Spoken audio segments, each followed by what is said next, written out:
There!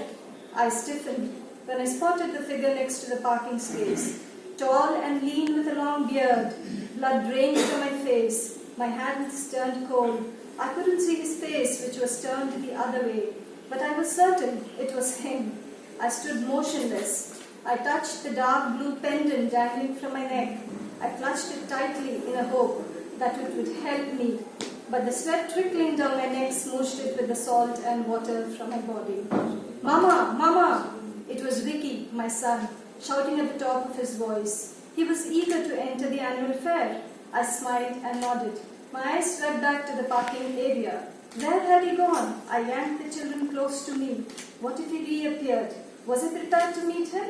A shudder hurtled through my spine. Mama! Mama! I said, oh, okay. Let's enter the fair. The fair in the Swaraj Maidan dazzled with electric bulbs, wrapped in shimmering paper. An otherwise spacious Maidan, once a no man's land, appeared vibrant with the hustle and bustle of people. At the ticket counter, crowds queued up just as monstrous ants chasing sugar candy. More were thronging their entrance. My head was reeling with horrid comparisons. Awesome, Mom, said the children. I beamed at their excitement. Tia, my daughter, tiptoed in a white lace dress with matching ribbons, bangles, and hairpins. Vicky, a year older to her, tried his best not to somersault, because he did it often whenever he was happy. I said, let's get inside. It was my first time at the fair. I was clueless and asked for directions to the food stall. The children darted ahead when they saw Rahman Chacha.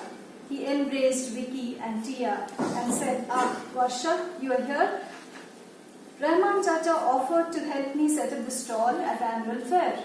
I stood quietly before my stall named Chinky's Noodles. His assistants built a stall grander than my imagination. Slowly I reached into my bag for the marble figurine of Ganesha and placed it in a corner. I lighted incense, adorned it with a rose and bowed to the figurine. Then I donned an apron and set to work as worried thoughts whizzed in my head. Will the people relish noodles, fried rice and Manchuria? There were many stalls serving Chinese food. Will I get customers? Perhaps I shouldn't have agreed to the idea of the stall at the fair. I wiped my forehead, wet my lips and murmured to myself, calm down, Varsha, calm down. Tia asked, Ma, the giant wheel. Tia, don't bother Mama. We have come here to sell Chinese food, said Vicky. Tears overwhelmed me. I said, not today. The fair will be here for the whole month. Teary-eyed, Tia needed a pat, and Vicky made no bones of selling food, the way he stressed Chinese food. Shopkeepers from in and around the town erected stalls. It was the annual fair, a privilege and a chance to display their wares. People gathered in huge numbers. There were 200 or more stalls selling a variety of goods, dresses, toys, kitchenware, accessories, gizmos, and an endless list of things under the sun. The food stalls were located to a corner of the fair. Rahman Chacha's stall had also all the type of cuisines. There was an ice cream cart also. Tia loved the sugar mango bar, while Vicky's favorite was choco bar. The outer cover was bitter, and the thick and inside was white, sweet and melting, so much like him. I decided to buy them each a bar. There he was. There. I could see him again. I stiffened. He was standing under the shade of a big umbrella. Ma, one plate of noodles. Ma, listen, one plate of noodles. Vicky shook my hand. Quick as lightning, I got back to work. I served noodles to the heavy-built man with a sombrero and a henna-colored goatee. The children giggled at his appearance. Tia and Vicky ran to and fro, yelling orders, serving chilled water to the customers, and Vicky also helped with the cash box. The rabbit Chinky in their storybook ran hither and thither, just like them. They often begged me to read the story of the bustling rabbit. Chinky was determined to set up his carrot stall, selling carrots of all sizes. The size of a mannequin for the bear, the size of a little finger for the squirrel. I wanted the noodle business to flourish like Chinky's carrot stall. That is why I named it Chinky's Noodles. There again, I see him. The same figure at the next stall. He was close, grinning, approaching my stall. A chill flashed through my spine. He said, "1 plate of noodles." A bony hand outstretched for a plate of noodles. He appeared dead, his skeletal frame visible through his shirt.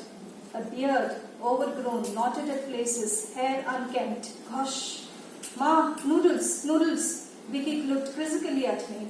I handed over the plate of noodles without a word, and then my eyes searched for him. Where did he go? I wished I could dash home, clutching the children in my arms.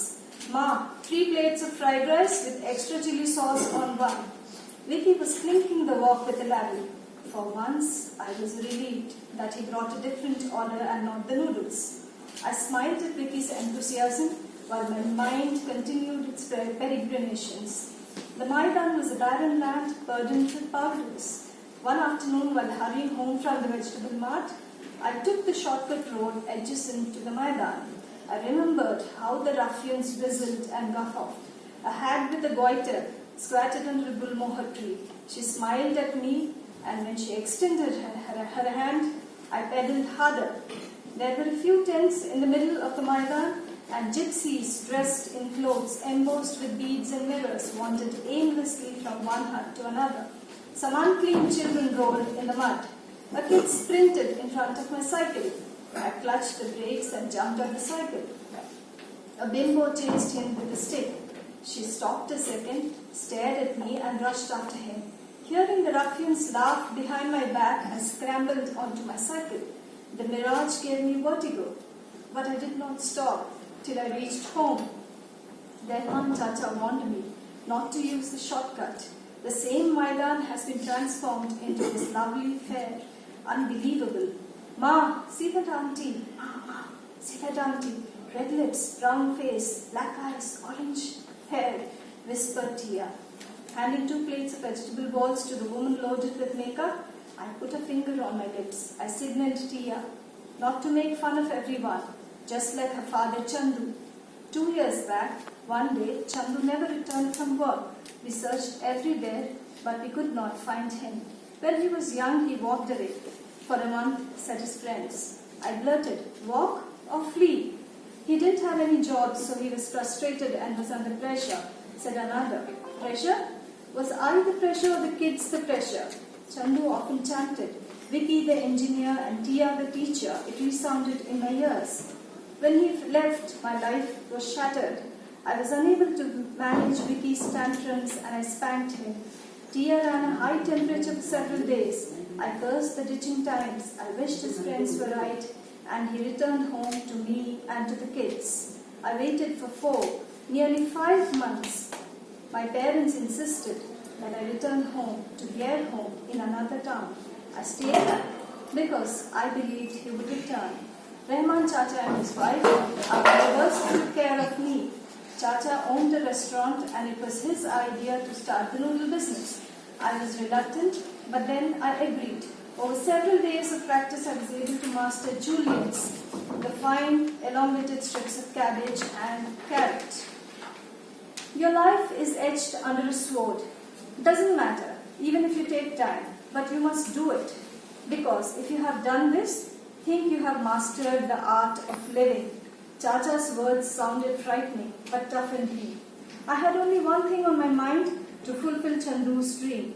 I set up the stall at the end of the street and sold noodles, fried rice and Manchuria in the evenings. In the first few months, Chacha sent a boy to help me. Kids returning home from school and colleges squashed noodles and Manchuria. "Auntie, 2 plates of noodles. Auntie, 1 plate of fried rice. Auntie, auntie," they squeaked non-stop.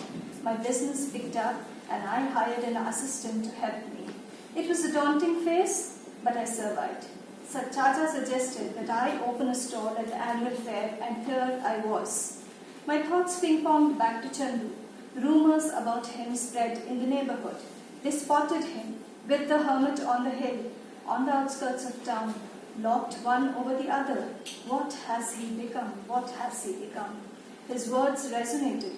"You look amazing in a red sari. I bought jasmine for you." I blushed as he pinned the jasmine lace to my braid and whispered in my ears. How could I believe the rumor? What if he left us again? What about the children? They needed a father, I know it, but their hearts would be torn if he deserted them again. for another man. Ma, this uncle wants 4 plates of noodles. Vicky's cries tugged me out of my ponderings. It was Chandu's friend.